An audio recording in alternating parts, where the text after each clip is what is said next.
Habang nagdurugo si Lenny sa malamig na sahig ng ospital, inuulan naman ni Carlos ng luho ang kabit niyang buntis sa isang marangyang hotel.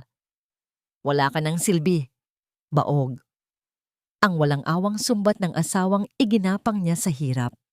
Ngunit hindi nila alam, ang inakalang katapusan ay simula ng malagim nilang karma. Babangon si Lenny mula sa abo. Paano wawasakin ng isang inang inulila ang mundong minsan niyang sinamba? Huwag kang mag-alala, Stella mahal ko. Wala na rin naman ang batang yon. Wala nang silbi si Lenny ngayon. Para na siyang tuyong puno na kailanman ay hindi na muling mamumunga. Inaayos ko na ang mga papeles para sa annulment natin. Konting tiis na lang at magsasama na tayo ng tuluyan kasama ang magiging anak natin. Ang boses ni Carlos ay malinaw na nanggagaling sa speaker ng kanyang cellphone na naiwan sa ibabaw ng side table. Sa tabi ng teleponong yon, naroon si Lenny.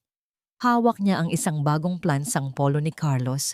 Maingat na itinatupi ang bawat manggas nito, gaya ng ginagawa niya tuwing umaga sa loob ng 7 taon. 3 araw pa lamang ang nakalilipas mula nang ilabas siya sa ospital dahil sa pagkalagas ng kanyang dinadalang anak. Ngunit narito siya, pilit na bumabangon, kahit ang bawat hakbang ay tila paglakad sa ibabaw ng mga basag na bubog, para lamang pagsilbihan ang asawang inakala niyang kabahagi ng kanyang dusa. Nanigas ang kanyang mga daliri sa gitna ng pagtiklop. Ang malambot na tela ng polo ay tila naging isang mainit na uling na pumapaso sa kanyang balat. Unti-unting nawalan ng lakas ang kanyang mga kamay hanggang sa mahulog ang damit sa sahig. Ngunit hindi niya ito namalayan. Ang tanging naririnig na lamang niya ay ang mabilis at masakit na kabog ng kanyang sariling puso na tila gustong kumawala sa kanyang dibdib. Naging tuyot ang kanyang lalamunan at ang hangin sa silid na yon ay tila biglang naubos. Iniwan siyang humihingal sa gitna ng nakabibinging katahimikan. Bawat salita ni Carlos ay tila isang matalim na karayom na paulit-ulit na itinusok sa sugat ng kanyang matris na hindi pa man din ganap na naghihilom. 7 taon. 7 taon niyang ibinigay ang lahat. Nagtrabaho siya bilang isang hamak na kahera sa umaga at mananahi sa gabi para lamang matustusan ang pag-aaral ni Carlos sa kolehiyo hanggang sa maging isang ganap itong inhinyero.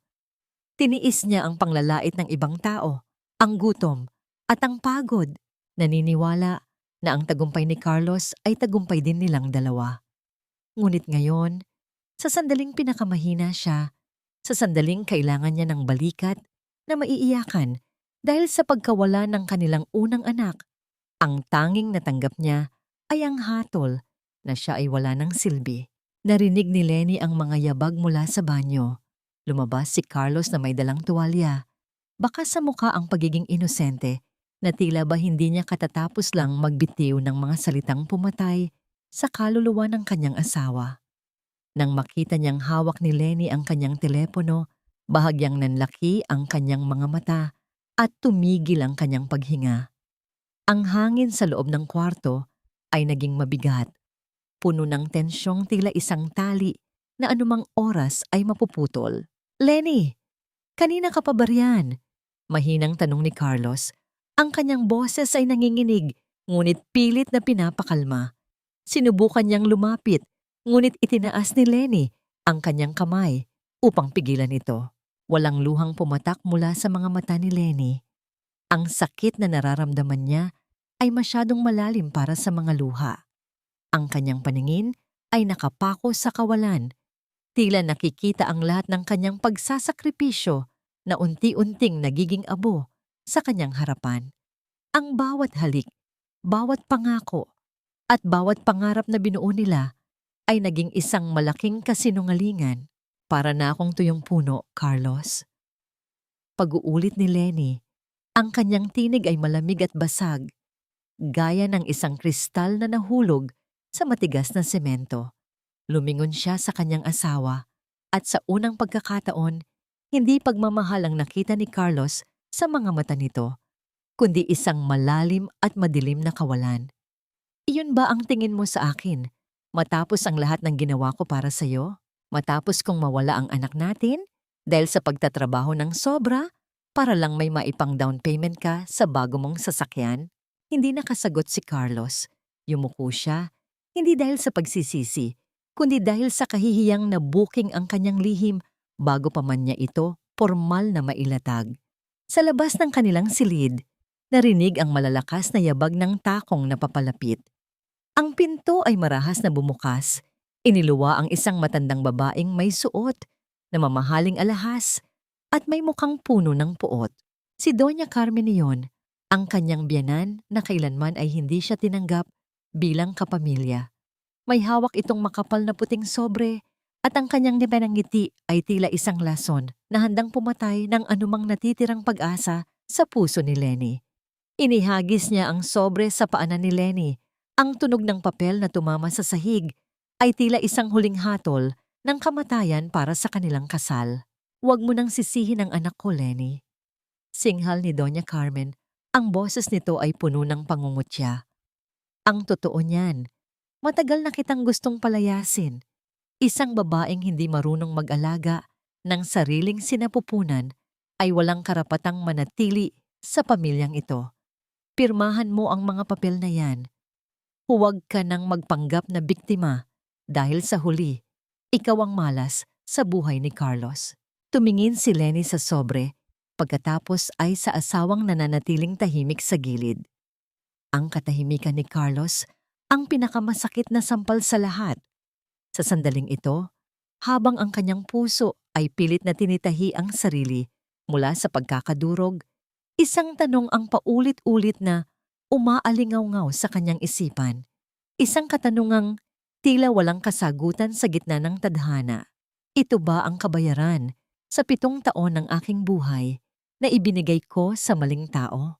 Nanatiling nakatayo si Lenny sa gitna ng silid, mag-isa, habang ang kanyang mundo ay tuluyan ng gumuho sa kanyang paanan. Sa bawat segundo ng katahimikan, isang bagong desisyon ang unti-unting nabubuo sa kanyang kalooban. Isang desisyong magbabago sa lahat. Tinitigan ni Lenny ang makapal na sobrang nakalapag sa malamig na semento. Ang bawat hibla ng papel nito ay tila sumasalamin sa kawalan ng pag-asa na unti-unting lumulukob sa kanyang buong pagkatao. Sa likod niya, naramdaman niya ang presensya ni Carlos na nananatiling tahimik. Isang amoy ng pamilyar na pabango na ngayon ay tila naging amoy ng kataksilan. Ngunit ang boses na pumutol sa katahimikan ay hindi galing sa kanyang asawa, kundi mula sa matalas at mapang-uyam na tinig ng kanyang biyanan. Ano pang tinitingin-tingin mo diyan? Buksan mo at pirmahan. Ang bulyaw ni Doña Carmen habang ang kanyang mga kamay na pinalamutian ng mabibigat na gintong singsing ay nakapamaywang. Humakbang ito ng mas malapit. Ang bawat tunog ng kanyang mamahaling takong ay tila paulit-ulit na pagdurog sa natitirang dignidad ni Lenny. Huwag mong sabihin sa akin na mag-iinarte ka pa at magpapaawa. Gasgas na ang linyang yan, Lenny. Matagal na kitang pinagtiisan dahil lang sa pakiusap ng anak ko, pero ngayong napatunayan mong baog ka at hindi kayang magbigay ng tagapagmana sa pamilyang ito, wala ka ng puwang dito. Ang mga salita ni Doña Carmen ay tila lason na dahan-dahang pumatay sa bawat magandang alaala na pinanghawakan ni Lenny. Tiningnan niya ang kanyang biyenan. Ang mukha nitong puno ng galit at pagpapakasasa sa kapangyarihan. Pagkatapos ay dahan-dahan niyang ibinaling ang kanyang tingin kay Carlos. Umaasa siya, kahit sa huling pagkakataon, na makikita niya sa mga mata ng asawa ang kahit katiting na pagtatanggol, ang pag-alala sa lahat ng kanilang pinagdaanan. Ngunit laking hapis niya nang makitang nakayuko lamang si Carlos. Ang mga kamay ay nakatago sa bulsa ng kanyang pantalon at pilit na iniiwasan ang kanyang tingin.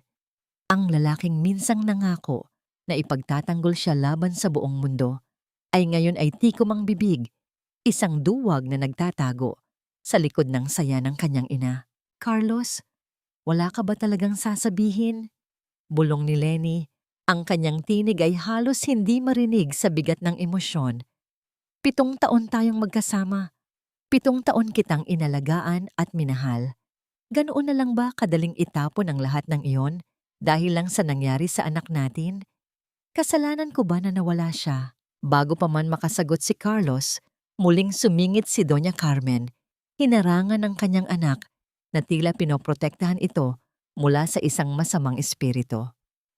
Huwag mo siyang idaan sa drama mo, Lenny. My son deserves better.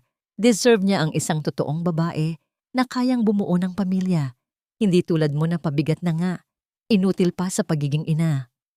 Si Stella, ang babaeng tunay na nagpapasaya sa kanya ngayon, ay buntis na at malapit nang magluwal ng isang batang lalaki. Isang tunay na tagapagmana. Kaya pirmahan mo na ang annulment papers na yan para magkaroon naman ng kaunting halaga ang pag-alis mo. Ang salitang inutil ay tila isang malakas na sampal na yumanig sa buong sistema ni Lenny. Ang kirot sa kanyang puson mula sa nakaraang operasyon ay tila muling nag-alab, ngunit mas matindi ang kirot sa kanyang puso. Tiningnan niya ang 2 taong nasa harap niya. Doon niya na-realize na ang pag-ibig na kanyang ibinuhos sa loob ng 7 taon ay itinanim niya sa isang tuyong lupa na kailanman ay hindi magbubunga ng pagpapahalaga. Sa unang pagkakataon, sa gitna ng matinding sakit, isang apoy ng kakaibang tapang ang nagsimulang mag-alab sa kanyang dibdib. Dahan-dahang yumuko si Lenny at pinulot ang sobre. Inasahan ni Doña Carmen na kukunin niya ang panulat at pipirma, ngunit nagkamali ito. Hawak ang makapal na papel. Tiningnan ni Lenny ang kanyang biyenan ng diretso sa mga mata. Isang tingin na walang halong takot o pag-aalinlangan. Hindi ko pipirmahan ang mga papel na ito ngayon, Doña Carmen. Sabi ni Lenny. Ang kanyang boses ay naging buo at matatag, taliwas sa nanginginig niyang katawan. Hindi dahil sa gusto ko pang manatili sa pamilyang ito, kundi dahil hindi ninyo ako pwedeng diktahan kung kailan at paano matatapos ang kasal ko. Kung aalis man ako sa pamamahay na ito, iyon ay dahil desisyon ko. Hindi dahil sa itinatapon ninyo ako na parang basura. Namula sa galit ang mukha ng matanda, sa narinig na paghamon mula sa manugang na dati, ay tinitiis lamang ang lahat ng pang-aabuso. Ang lakas ng loob mong sumagot sa akin. Wala kang anumang pag-aari sa bahay na ito. Lahat ng suot mo, ang mga damit mo, kahit ang mga alahas na ibinigay ng anak ko sa'yo, ay sa amin. Hubarin mo lahat iyan ngayon din. Lumapit si Doña Carmen at marahas na hinablot ang gintong kwintas sa leeg ni Lenny. Naging sanhi upang mag-iwan ito ng mapulang gasgas sa kanyang balat. Hindi pumalag si Lenny. Hinayaan niya ang matanda na bawiin ang lahat ng material na bagay na maaari nitong makuha. Pagkatapos, dahan-dahang itinaas ni Lenny ang kanyang kaliwang kamay. Tinitigan niya ang simpleng gintong singsing na nakasuot sa kanyang palasingsingan. Ang singsing na ito ang sumisimbolo sa mga pangakong binuo nila ni Carlos sa harap ng dambana ng Panginoon. Sa halip na ihagis ito kay Carlos o sa kanyang biyenan, dahan-dahang naglakad si Lenny patungo sa maliit na altar ng silid kung saan nakalagay ang isang imahe ng nagdurusang Kristo. Doon, dahan-dahan niyang hinubad ang singsing at maingat na ipinatong sa paanan ng estatwa. Isang tahimik na panalangin ang namutawi sa kanyang puso. Ipinauubayan na niya sa Diyos ang paghuhusga sa mga pusong nagtaksil. Wala na akong kukunin pa sa inyo, sabi ni Lenny habang humaharap muli sa dalawa. Aalis ako. Kinuha ni Lenny ang kanyang maliit na maleta na dati na niyang inihanda para sa kanilang paglipat sana ng bagong bahay. Sa bawat hakbang niya palabas ng silid, tila may bahagi ng kanyang lumang sarili ang naiiwan. Nang lagpasan niya si Carlos, pilit na humawak ang lalaki sa kanyang braso.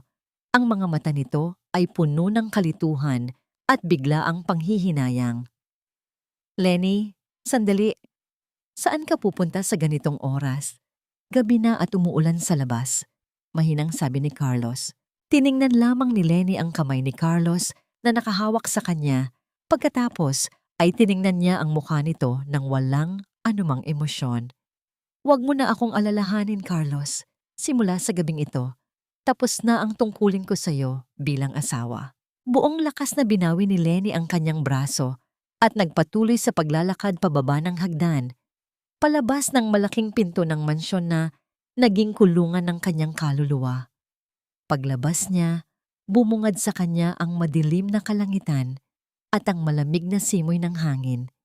Kasabay ng pagtapak niya sa basang kalsada, ang malakas na buhos ng ulan ay nagsimulang bumagsak, tila nakikiramay sa pighati ng kanyang puso. Nang makalayo na siya ng kaunti sa bahay, naramdaman ni Lenny ang pag-vibrate ng kanyang cellphone sa bulsa ng kanyang manipis na jacket. Sa kabila ng ulan, pilit niyang tiningnan ang screen. Isang mensahe ang natanggap niya mula sa isang hindi nakarehistrong numero. Ang nakasulat doon ay naging sanhi upang pansamantalang tumigil ang pagtibok ng kanyang puso. Huwag kang maniwala sa pagbubuntis ni Stella. Bago pa man maproseso ng utak ni Lenny ang kahulugan ng mensaheng iyon, isang matindi at pamilyar na kirot ang biglang gumuhit sa kanyang ibabang puson. Napabitaw siya sa hawakan ng kanyang maleta at napahawak sa kanyang tiyan. Ang sakit ay tila 1,000 kutsilyo na sabay-sabay na bumaon sa kanyang laman, dahilan upang mapaluhod siya sa basang kalsada. Sa gitna ng dilim at ng patuloy na pagbuhos ng ulan, dahan-dahang dinaloy ng tubig ang isang mapulang likido na nagmula sa ilalim ng kanyang suot na bestida. Ang bawat patak ng ulan sa bubong na yari sa luma at kinakalawang na yero ng terminal ng bus ay tila isang malungkot na ritmo na sumasabay sa bawat paghingal ni Lenny. Ang malamig na hangin na may halong amoy ng krudo at basang lupa ay nanunuot sa kanyang buto. Ngunit mas matindi ang lamig na nagmumula sa kanyang kalooban. Nakasandal ang kanyang ulo sa maruming pader. Ang kanyang mga kamay ay mahigpit na nakakapit sa kanyang tiyan. Pilit na pinipigil ang tindi ng hapdi na tila unti-unting kumikitil sa kanyang malay. Sa gitna ng malabong paningin, nakita ni Lenny ang pagdating ng bus na patungo sa lalawigan ng Laguna. Sa bawat hakbang niya patungo sa pintuan ng sasakyan, naramdaman niya ang pag-agos ng kanyang natitirang lakas kasabay ng dugong patuloy na bumabakas sa kanyang dinaanan. Nang makaupo siya sa pinakalikod na bahagi ng bus, unti-unting nagdilim ang kanyang paligid. Ang huling naaalala niya ay ang pag-andar ng sasakyan at ang unti-unting paglayo ng mga ilaw ng lungsod na naging saksi sa kanyang pagdurusa. Nagising si Lenny sa amoy ng sinunog na sanga ng bayabas at ang halimuyak ng mga sariwang bulaklak ng sampagwita. Hindi na ang malamig na semento ng kalsada ang kanyang nararamdaman, kundi ang malambot at mabangong higaan na yari sa kawayan at makapal na kumot. Nang idilat niya ang kanyang mga mata, bumungad sa kanya ang mapagmahal na mukha ni Tita Flor, ang kapatid ng kanyang namayapang ina na matagal na niyang hindi nadalaw. "Salamat sa Diyos. Gising ka na, Apo," bulong ni Tita Flor habang ang kanyang magaspang ngunit malambot na kamay ay humahaplos sa noo ni Lenny. Ang mga mata ng matanda ay puno ng luha at pag-aalala. "Natagpuan ka ng konduktor ng bus na walang malay at puno ng dugo. Buti na lang at nakita nila ang address ko sa bulsa ng jacket mo." Hindi nakapagsalita si Lenny. Ang tanging nagawa niya ay ang yumakap sa baywang ng kanyang tita at doon ibinuhos ang lahat ng sakit na kanina pa nakabara sa kanyang dibdib. Ang bawat hagulgol niya ay tila isang pagpapakawala sa 7 taon ng pananahimik at pagtitiis. Hinayaan lamang siya ni Tita Flor na umiyak. Ang mga kamay nito ay marahang tinatapik ang kanyang likuran. Isang pagkilos na nagparamdam kay Lenny na sa wakas, narito na siya sa isang lugar kung saan hindi siya huhusgahan at hindi siya kailanman itatapon. Pagkaraan ng ilang sandali, bumalik si Tita Flor mula sa kusina na may dalang isang mangkok ng mainit na sinigang na baka. Ang usok na lumalabas mula sa mangkok ay may dalang asim at bango na tila unti-unting nagpapanumbalik ng buhay sa nanunuyot na katawan ni Lenny. Maingat na inalalayan ni Tita Flor ang kanyang tiyawgay na maupo at dahan-dahang pinainom ng mainit na sabaw. "Kailangan mong magpalakas, Lenny. Hindi ka pwedeng sumuko. sabi ni Tita Flor habang pinupunasan ang pawis sa sentido ng dalaga. Alam ko ang lahat ng nangyari. Nakarating sa akin ang balita tungkol sa ginawa ng pamilya ni Carlos. Ngunit tandaan mo, ang isang sugatang ibon ay kailangan munang magpahinga bago muling makalipad ng mas mataas. Habang ninanamnam ang asim ng sinigang, tiningnan ni Lenny ang kanyang sariling mga kamay. Nakita niya ang mga bakas ng pagod, ang mga kalyong nakuha niya sa pagtatrabaho ng sobra para lamang tustusan ang ambisyon ng isang lalaking binaliwala lamang siya sa huli. Isang mapait na ngiti ang sumilay sa kanyang mga labi. Sa loob ng 7 taon, naging anino lamang siya ni Carlos, naging alipin ng mga pangarap ng iba, habang ang sarili niyang mga pangarap ay nabaon sa limot. Hindi na ako muling babalik sa kanila, tita, mahinang sabi ni Lenny. Ang kanyang boses ay puno ng determinasyon sa kabila ng panghihina. Hinding-hindi ko nahahayaan na kahit sino ay tapakan muli ang aking pagkatao. Mula ngayon, ang buhay ko ay para na sa sarili ko. Ngunit sa kabila ng kanyang matatag na pahayag, may isang bagay na patuloy na gumugulo sa isipan ni Lenny. Ang mensahe tungkol sa pagbubuntis ni Stella at ang katotohanan na hanggang ngayon, pakiramdam niya ay may kakaibang nangyayari sa loob ng kanyang katawan. Ang pagkahilo na nararamdaman niya tuwing umaga ay tila hindi lamang epekto ng pagkapagod o ng kanyang nakaraang operasyon. Kinabukasan, dinalaw si Lenny ng doktor ng kanilang baryo, si Doktora Santos. Pagkatapos ng isang masusing pagsusuri at pagkuha ng mga kailangang pagsusulit, lumabas ang doktora mula sa maliit na silid. Ang kanyang mukha ay seryoso, walang bakas ng ngiti, habang hawak ang isang puting papel na naglalaman ng mga resulta. Lumapit ang doktora sa higaan ni Lenny at tumingin ng diretso sa kanyang mga mata. Ang katahimikan sa loob ng silid ay tila naging napakabigat.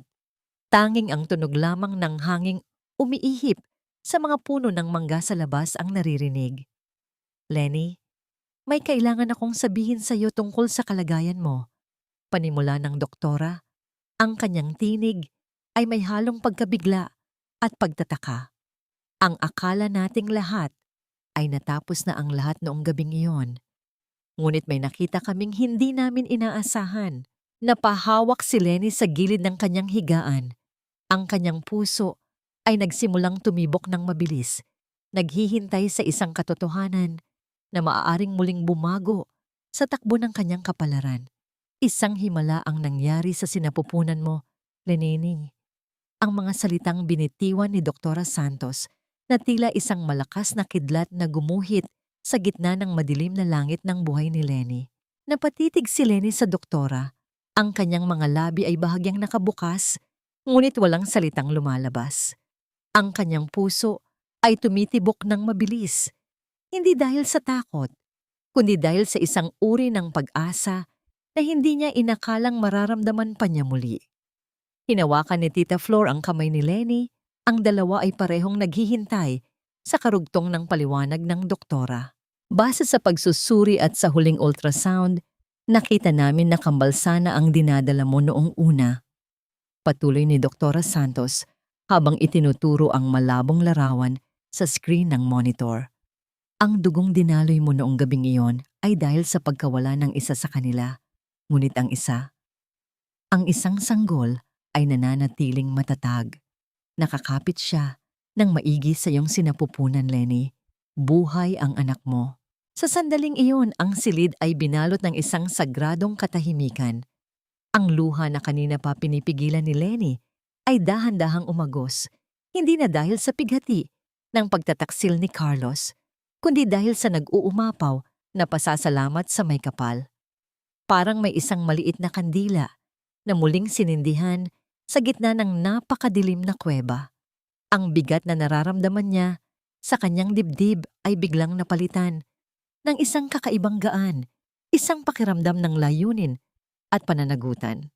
Anak ko, may anak pa ako. Bulong ni Lenny habang dahan-dahang ipinapatong ang kanyang nanginginig na palad sa kanyang tiyan. Ang bahaging iyon ng kanyang katawan na tinawag ni Doña Carmen na tuyong puno ay mayroon pa palang itinatagong bunga. Isang bunga ng buhay na lumalaban sa kabila ng lahat ng sakit at trauma na pinagdaanan ng kanyang ina. Nang makaalis ang doktora, tiningnan ni Lenny ang kanyang tita nang may matinding determinasyon. Tita Flor, hiling ko po na manatiling lihim ang tungkol dito. Ayaw kong malaman ni Carlos o ng pamilya niya na may buhay na natira sa akin. Ang batang ito ay akin lamang.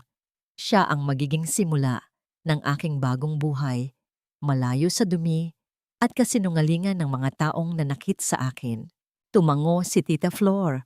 Ang kanyang mga mata ay nagpapakita ng pagsang-ayon at proteksyon. Huwag kang mag-alala, Lenny. Dito sa ating baryo, babantayan kita. Walang makakarating na balita sa Maynila. Habang si Lenny ay nagsisimulang bumuo ng pangarap para sa kanyang natitirang anak. Ang sitwasyon naman, sa mansyon ng mga pamilyang pumatay sa kanyang kaluluwa, ay unti-unti nang nagbabago. Sa loob ng marangyang silid na dati ay pag-aari ni Lenny, nakahiga si Stella habang nagrereklamo sa init at sa pagkaing inihahanda ng mga katulong. Carlos, bakit ba ang tagal mong makuha ang pera sa bangko? Pagalit na sigaw ni Stella habang pinagmamasdan ang kanyang mahahabang kuko na may makulay na pintura. Sabi mo ay ibibili mo ako ng bagong alahas para sa baby natin? Ang sabi ng mommy mo ay marami kayong pera. Pero bakit tila kailangan ko pang magmakaawa para sa mga gusto ko? Pumasok si Carlos sa silid. Ang kanyang mukha ay bakas ang labis na pagkapagod. Ang kislap sa kanyang mga mata, na dati ay naroon, kapag kasama si Stella ay tila unti-unti nang naglalaho, napapalitan ng bigat ng mga responsibilidad at ng walang katapusang reklamo ng kanyang bagong kinakasama. Stella, kailangan nating magtipid muna. Maraming bayarin sa opisina at ang mga gamot ni Mommy ay mahal. Maghintay ka lang. Maayos din ang lahat. Maghintay? Iyan na lang ba ang alam mong sabihin? Singal ni Stella bago tumalikod. At nagtalukbong ng kumot. Sa gitna ng kanilang pag-aaway, lumabas si Carlos ng silid at nagtungo sa kanyang lumang opisina. Doon, sa ilalim ng mga lumang file at dokumento, tila may hinahanap siyang aliw.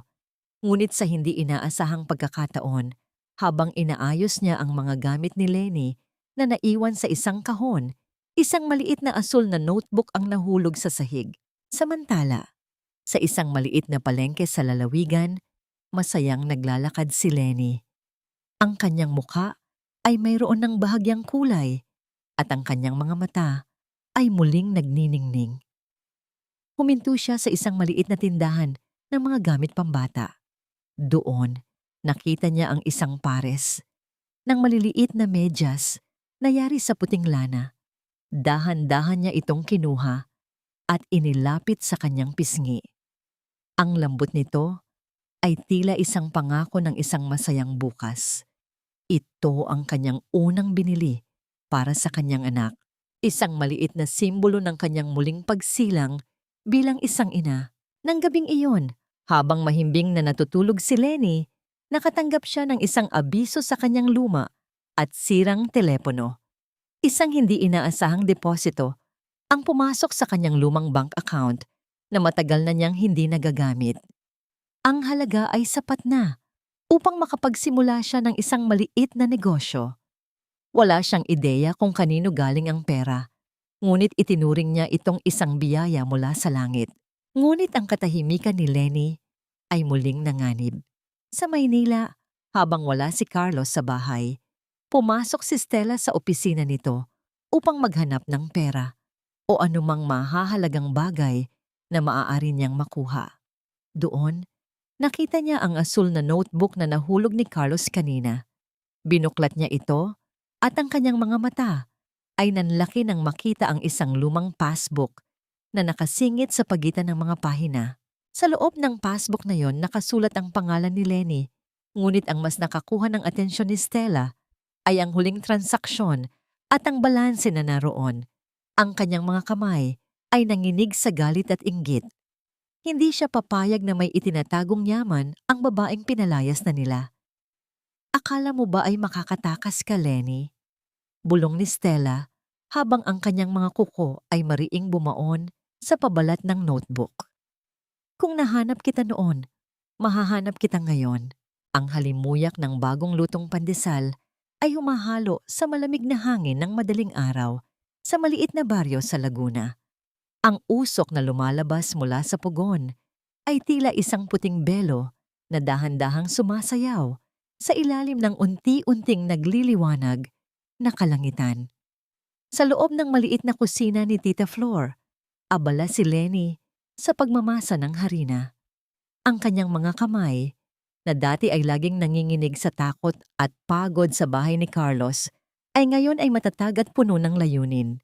Sa bawat diin ng kanyang palad, sa malambot na masa, tila unti-unti rin niyang dinudurog ang mga alaala ng kanyang mapait na nakaraan. Ngayon, ang kanyang tiyan ay kapansin-pansin na ang pag-umbok, isang buhay na saksi sa milagrong ipinagkaloob sa kanya. 6 na buwan na ang kanyang dinadala at sa tuwing mararamdaman niya ang bahagyang paggalaw sa loob ng kanyang sinapupunan, nakakaramdam siya ng isang uri ng lakas na hindi kayang tapatan ng anumang kayamanan. Lenny, apo, magpahinga ka muna. Tawag ni Tita Flor habang inilalagay ang mga bagong hango na ensaymada sa isang bakere. Masyado ka nang nagpapapagod. Baka mapano ang apo ko. Napangiti si Lenny. Isang nangiting umabot hanggang sa kanyang mga mata, isang bagay na matagal na nawala sa kanya. Ayos lang po ako, tita. Masarap sa pakiramdam ang ganitong pagod. Ibang-iba sa pagod na nararamdaman ko noon na tila nauubos ang kaluluwa ko. Dito, bawat pawis ko ay alam kong para sa kinabukasan ng anak ko. Naging mabilis ang paglago ng kanilang maliit na negosyo. Ang mga tao sa baryo ay nahumaling sa tamis at lambot ng mga tinapay ni Lenny na tila may kasamang pagmamahal sa bawat kagat. Ang maliit na mesa sa tapat ng bahay ni Tita Flor ay palaging dagsa ng mga mamimili tuwing umaga.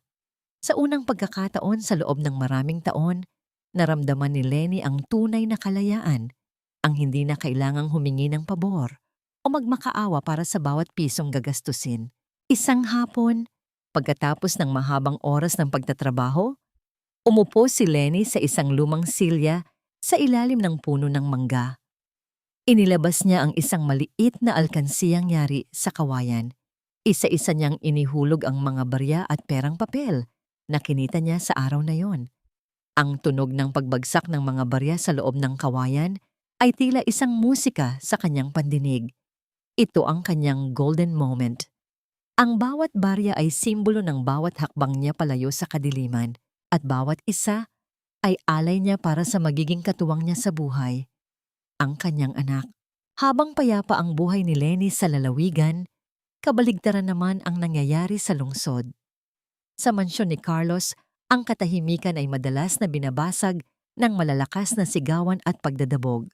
Si Stella, na ngayon ay mas lalong naging mapanghingi, ay hindi tumitigil sa paghahanap ng paraan upang makuha ang perang nakita niya sa lumang passbook ni Lenny. Carlos, sabihin mo sa akin ang totoo. Nasaan na ang perang yon? Singal ni Stella habang sinusundan si Carlos sa pasilyo. Nakita ko ang account ni Lenny. May malaking halaga doon. Bakit hindi natin bawiin iyon? Asawa mo pa rin naman siya sa papel, di ba? May karapatan ka sa perang yon. Humarap si Carlos ng may halong inis at pagod. Stella, tumigil ka na. Ang perang yon ay kinita ni Lenny sa sarili niyang pagtatrabaho noon. At huwag mong kalimutan, pinalayas na natin siya. Hayaan mo na siya. Hayaan! Hindi! Sa akin dapat ang perang yon. Bulong ni Stella sa kanyang sarili habang nanlilisik ang mga mata. Hindi alam ni Carlos, ngunit gumamit na si Stella ng mga koneksyon niya upang matunton kung nasaan si Lenny. Ang inggit na nararamdaman niya para sa babaeng inakala niyang talunan na ay tila isang apoy na lalong nag-aalab. Samantala, may isang misteryosong anino na madalas na namamasid sa malayo. Isang lalaking nakasuot ng simpleng damit at laging may takip ang mukha ang madalas na tumatambay sa tapat ng tindahan ni Lenny. Hindi siya bumibili, Tinititigan lamang niya si Lenny mula sa malayo bago tahimik na aalis. Sino ang taong ito? Siya ba ang nagpadala ng misteryosong deposito sa account ni Lenny? O isa ba siyang banta sa natatanging kapayapaan na tinatamasa ngayon ng mag-ina? Kinabukasan, habang iniaayos ni Lenny ang huling batch ng mga tinapay, isang marangyang itim na sasakyan ang dahan-dahang huminto sa tapat ng kanilang bakuran. Ang kinang ng pintura nito ay tila hindi nababagay sa maputik at payak na kalsada ng kanilang baryo. Ang bawat sandali ng pagtigil ng sasakyang yon ay nagdulot ng kaba sa dibdib ni Lenny. Dahan-dahang bumaba ang salamin ng bintana ng sasakyan at ang sikat ng araw ay tumama sa mukha ng taong nasa loob. Ang puso ni Lenny ay tila huminto sa pagtibok. Ang takot na akala niya ay nabaon na niya sa nakaraan ay biglang bumalik. Tila isang madilim na anino na muling nagnanais na lamunin ang kanyang bagong natagpuang liwanag. Naging mabilis ang pagkabog ng dibdib ni Lenny habang dahan-dahang bumababa ang salamin ng bintana ng itim na sasakyan. Ang refleksyon ng kanyang sarili sa makintab na pinto, isang babaeng may bahid ng harina sa pisngi at may suot na lumang apron, ay tila isang paalala ng kanyang kinalalagyan. Inasahan niya ang galit na mukha ni Carlos o ang mapang-aping titig ni Doña Carmen. Ngunit laking gulat niya nang bumungad ang isang lalaking may edad na, maayos ang pananamit, at may magalang na ngiti. "Magandang umaga, Ineng. Ikaw ba ang nagluluto ng mga tinapay na ito?" Tanong ng matandang lalaki. Ang kanyang tinig ay kalmado, malayo sa boses na kinatatakutan ni Lenny. "Nakarating sa akin ang balita na ang pinakamasarap na ensaymada sa Laguna ay matatagpuan dito sa maliit na tindahang ito." Unti-unting kumawala ang hangin sa baga ni Lenny. Ang takot na tila isang mahigpit na pagkakasakal ay dahan-dahang lumuwag. Isang malaking order lamang pala ito para sa isang handaan sa kalapit na bayan. Sa bawat salita ng matanda tungkol sa papuri sa kanyang gawa, naramdaman ni Lenny ang init ng tagumpay na unti-unting lumulukob sa kanyang puso. Ang akala niyang katapusan ay isa palang panibagong pintuan na bumubukas. Ngunit sa likod ng kanyang nangiti, nanatili ang kaba. Isang paalala na sa kabila ng kanyang katahimikan, ang mundo sa labas ay maaari pa ring kumatok sa kanyang pintuan anumang oras. Habang nagpapatuloy ang payapang buhay ni Lenny sa lalawigan, ang marangyang salamin sa loob ng mansyon ni Carlos sa Maynila ay nagsisimula ng magkaroon ng mga lamat. Sa loob ng kanilang silid, hindi na ang bango ng mga pangarap ang nananaig, kundi ang masangsang na amoy ng pagdududa at kawalan ng tiwala. Si Stella ay nakatayo sa harap ng salamin, pinagmamasdan ng kanyang sariling anyo. Ngunit sa likod ng makapal na makeup at mamahaling damit, bakas ang pagkabalisa sa kanyang mga mata. Mabilis niyang kinuha ang kanyang cellphone nang tumunog ito, isang tawag mula sa isang numerong hindi niya nais makita ni Carlos. "Sabi ko sa'yo, huwag mo akong tatawagan dito." Pabulong na sigaw ni Stella. Ang kanyang boses ay puno ng takot na baka may makarinig. "Huwag kang mainip. Kapag nakuha ko na ang pera mula sa account ni Lenny, ibibigay ko ang bahagi mo. Konting panahon na lang, mailalabas ko na ang anak ni Carlos at doon na tayo magkakaroon ng lahat ng gusto natin." Ang mga salita ni Stella ay tila mga aninong nagtatago sa dilim. Hindi niya alam na sa kabila ng pintuan, nakatayo si Doña Carmen. Ang matanda, na dati ay kampis sa kanya, ay nagsisimula ng makaramdam ng kakaiba. Napansin ni Doña Carmen ang mga botelya ng gamot sa basurahan ni Stella. Mga gamot na hindi dapat iniinom ng isang babaeng nagdadalang tao. Ang pagdududa ay tila isang maliit na buto na unti-unting tumutubo sa isipan ng matanda.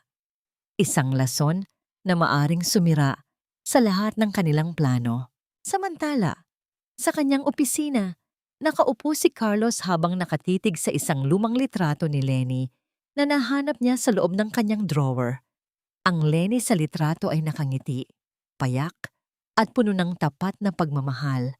Isang malaking kaibahan sa Stella na ngayon ay punong-puno ng galit at hiling. Ang katahimikan ni Lenny ay naging isang nakabibinging tinig sa pandinig ni Carlos. Ngayon niya lamang napagtanto na ang kapayapaang ibinibigay ni Lenny ay hindi mapapalitan ng anumang material na bagay na dala ni Stella. Sa gitna ng kanyang kalasingan, dahan-dahang binigkas ni Carlos ang pangalan ng kanyang asawa. Ang bawat letra ay tila may kasamang bigat ng pagsisisi, isang pagkilala sa isang kayamanan na kanya mismong itinapon sa putikan.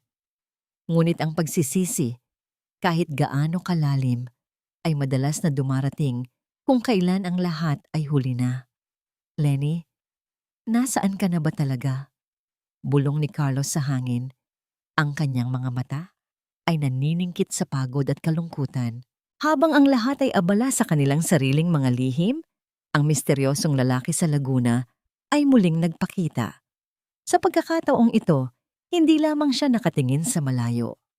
Dahan-dahan siyang lumapit sa tindahan ni Lenny habang ito ay abala sa pagliligpit. Ang tunog ng kanyang mga yabag sa tuyong dahon ay naging sanhi upang mapalingon si Lenny. Sa pagtatama ng kanilang mga mata, naramdaman ni Lenny ang isang kakaibang pamilyar sa mga mata ng lalaki. Isang titig na tila may alam sa lahat ng kanyang sakit, isang titig na maaring maging kanyang kaligtasan, o ang mitya ng kanyang panibagong pagbagsak. Huwag mong hahayaang makita nila tayo, anak. Ikaw ang tanging kayamanan na hindi nila maaaring nakawin sa akin. Ang bulong na yon ni Lenny ay tila isang sumpa at panata. Habang mahigpit niyang hawak ang kanyang malaking bag sa tapat ng kanyang tiyan, narito siya sa gitna ng mataong lungsod, malayo sa katahimikan ng Laguna, upang bumili ng mga espesyal na sangkap para sa kanyang lumalagong negosyo ng tinapay. 7 buwan na ang kanyang dinadala at ang bigat ng kanyang sinapupunan ay tila isang matamis na paalala ng buhay na kanyang ipinaglalaban sa gitna ng isang malaking wholesale center. Habang tinitingnan ni Lenny ang mga sako ng harina, biglang huminto ang tibok ng kanyang puso. Isang pamilyar na boses ang pumailan lang sa gitna ng ingay ng mga mamimili. Isang boses na puno ng reklamo at kapalaluan. Sa paglingon niya, nakita niya sila. Si Carlos, na mukhang lalong tumanda at pagod, at si Stella, na nakasuot ng isang hapit na bestidang tila ipinangangalandakan ng kanyang tiyan, kahit na ang bawat kilos nito ay tila pilit at hindi natural. Mabilis na umurong si Lenny sa likod ng isang malaking estante ng mga dilata. Ang kanyang kamay ay automatikong humaplos sa kanyang sariling tiyan, tila pilit na itinatago ang kanyang milagro mula sa mga matang dati ay nanakit sa kanya. Mula sa kanyang pinagtataguan, pinagmasdan ni Lenny si Carlos. Wala na ang kislap ng tagumpay sa mga mata nito. Tila anino na lamang siya ng lalaking minahal ni Lenny noon. Pinapanood niya kung paano sulyapan ni Carlos ang mga gamit pambata nang may lungkot. Habang si Stella naman ay abala sa pagpili ng mga mamahaling pabango, hindi man lang tinitingnan ang mga kailangan ng anak nila. Isang kakaibang pakiramdam ang lumukob kay Lenny. Hindi na ito ang dati niyang nararamdaman na sakit o selos. Sa halip, ang nananaig sa kanya ngayon ay matinding pagkasuklam at awa. Awa para sa sarili niya noon na nagpakabaliw sa isang lalaking wala palang paninindigan. Napagtanto niya na ang buhay na meron siya ngayon sa lalawigan, kahit simple at nakapapagod, ay mas mayaman pa kaysa sa karangyaan ng mansyong kinalalagyan ni na Carlos at Stella na puno ng kasinungalingan. Tara na, Carlos, napakabagal mo talaga. Ang malakas na singhal ni Stella na naging sanhi upang mapatingin ang ibang tao sa kanila. Sa pagkakataong yun, dahan-dahang lumingon si Stella sa direksyon kung nasaan si Lenny. Tila naramdaman ng babae na may nakatingin sa kanya. Papalapit na sana si Stella sa kinaroroonan ni Lenny nang biglang may isang lalaking may daladalang malaking kariton ang humarang sa daan. Sinasadyang mabangga ang mga gamit ni Stella. Ay, pasensya na po, ma'am. Hindi ko po sinasadya. Ang mabilis na paumanhin ng lalaki. ngunit may kakaibang kislap sa kanyang mga mata. Sa gitna ng pagkataranta at galit ni Stella, dahil sa dumi sa kanyang damit, nagkaroon ng pagkakataon si Lenny na mabilis na lumabas ng gusali. Hindi na niya lumingon pa. Ang tanging mahalaga sa kanya ay ang makalayo at protektahan ng kanyang anak. Nang makabalik si Lenny sa Laguna ng hapong yon, ang katahimikan ng kanilang bakuran ay tila isang mainit na yakap. Ibinaba niya ang kanyang mga pinamili at naupo sa tapat ng bintana. Hinaplos niya ang kanyang tiyan at naramdaman ang isang malakas na sipa, ang unang sipa ng kanyang anak na tila nagsasabing, "Nandito lang ako, nanay." Isang mapayapang ngiti ang sumilay sa kanyang mga labi. Sa loob ng maraming buwan, ito ang unang pagkakataon na naramdaman niyang siya ang tunay na nanalo sa labanang ito. Ngunit ang kapayapaang iyon ay panandalian lamang. Habang naghahanda si Tita Flor ng hapunan, isang katok sa kanilang pintuan ang bumasag sa katahimikan. Ang tunog ng katok ay hindi nagmamadali, ngunit may dalang bigat na tila isang babala. Pagbukas ni Tita Flor, isang lalaking nakauniporme ng bumbero, ngunit may hawak na opisyal na sobre ang bumati sa kanila. Para po kay Lenny Manalo, mula po ito sa korte sa Maynila. Ang maikling sabi ng lalaki bago mabilis na umalis. Nanginginig ang mga kamay ni Lenny nang tanggapin niya ang sobre. Ang tatak ng korte sa ibabaw nito ay tila isang malaking krus na kailangang pasanin muli.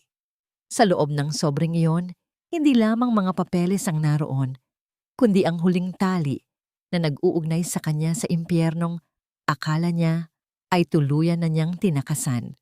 Isang puting papel ang nakasingit sa gitna ng mga dokumento, isang larawan ng ultrasound na hindi kay Lenny, kundi may pangalan ng ibang tao na hindi niya inaasahang makita. Inilapag ni Lenny ang makapal na sobre sa ibabaw ng hapagkainan. Ang tunog nito ay tila isang hatol na nagtapos sa 7 taon ng kanyang pagtitiis.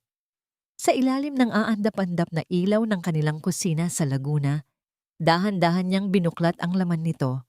Bumungad sa kanya ang pirma ni Carlos, isang mabuhay at tila nanginginig na sulat kamay sa ibabaw ng mga papeles para sa annulment. Kasama nito ang isang liham mula kay Doña Carmen na puno ng mga salitang tila mga talsik na ngasido sa papel. Maglaho ka na ng tuluyan. Isang sumpa ka sa pamilyang ito. Huwag mo nang susubukang magpakita pa dahil wala kang makukuha kahit isang kusing. Ang matumbay, tinitigan ni Lenny ang mga salitang iyon. Ngunit laking gulat niya dahil walang luhang pumatak mula sa kanyang mga mata. Sa halip na sakit, isang malalim at malamig na kapanatagan ang lumukob sa kanya. Doon niya napagtanto na ang sinasabi nilang utang na loob ay matagal na niyang nabayaran ng kanyang dugo, pawis, at ng luhang ibinuhos niya noong gabing itinaboy siya. Malaya na siya.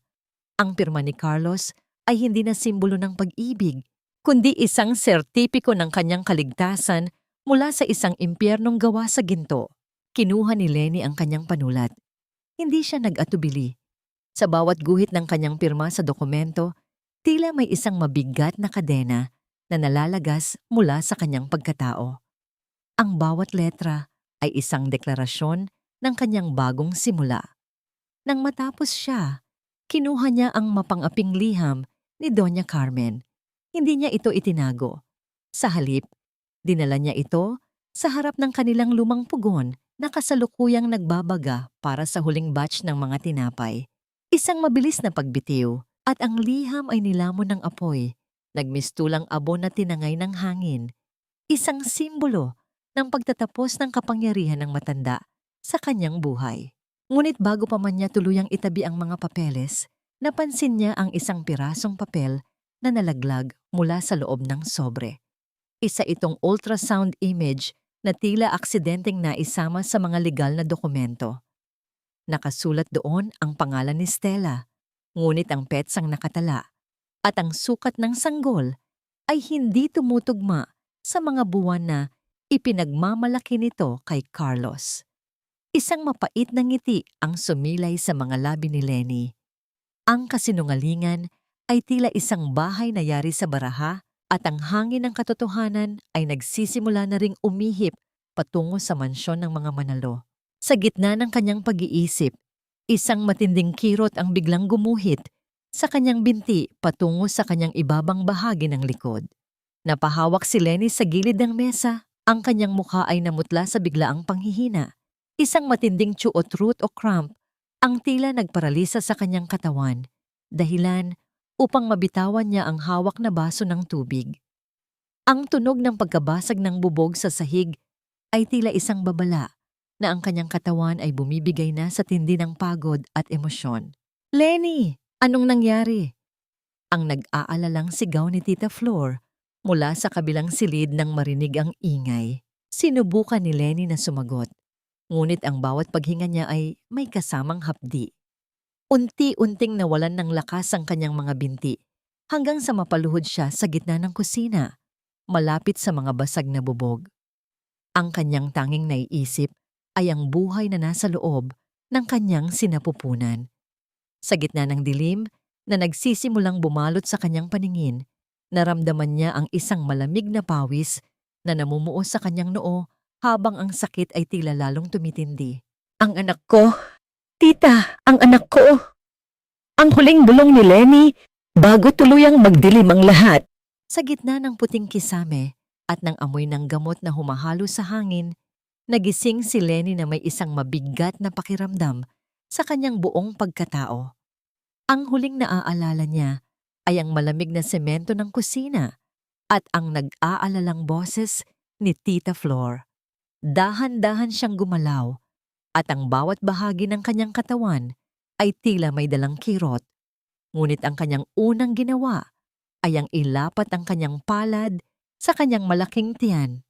Isang matinding kaba ang bumalot sa kanya, isang takot na baka sa huling pagkakataon ay binawi na sa kanya ang tanging dahilan ng kanyang pagbangon.